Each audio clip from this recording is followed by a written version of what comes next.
Good question. We started in 2000, and I joined in 2005. So, but it was started by my partners, Rick Michaels and Robert Morea.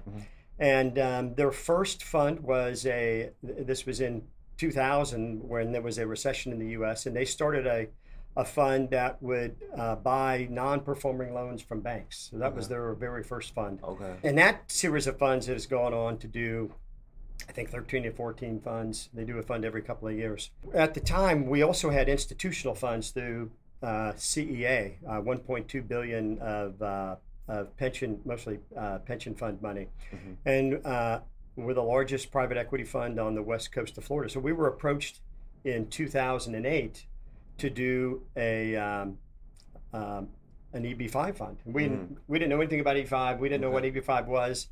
But we liked the idea. We thought that there was a need for a more of an institutional, because we're an institutional money manager. And so we thought there was room in EB5 for a niche player. We're not huge, we're a niche player, but a more institutional quality product for what is a very retail marketplace. So we were approached in 2008.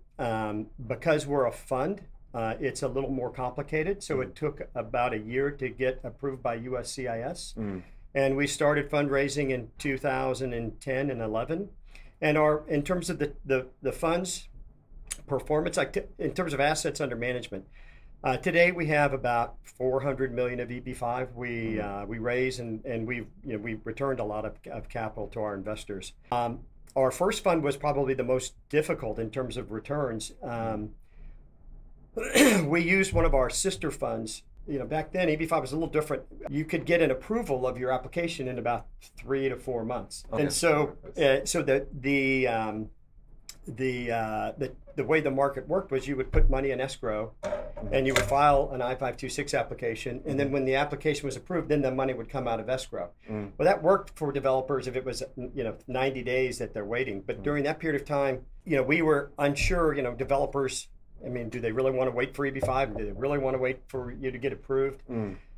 Because we want to do market-driven deals with real developers, not something that's made for EB5. We want to take EB5 and put it in, an institutional quality investment. So the developer was a sister fund that was investing in grocery-anchored shopping centers, and they said, okay, look, we'll go ahead and fund it, and then if your EB5 gets approved, you can take us out, and we could buy our way in. So that was our very first fund, and I only say that because it was grocery-anchored shopping centers, and at a period of time when Amazon was starting to really get traction in the United States.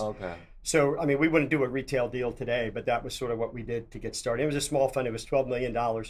And our investors, they gave us $500,000. We actually even quit taking management fees because we wanted to make sure we returned everybody's capital, and we returned about $503,000. So we got everybody whole, but it was a struggle just because Amazon just beat up that asset category.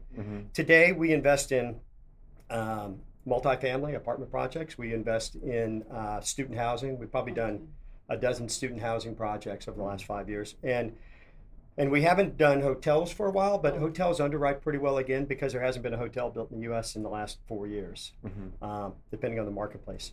And our funds average, probably 12% per year annual returns, but obviously they all vary. We've done a dozen funds at this point in time in EB5.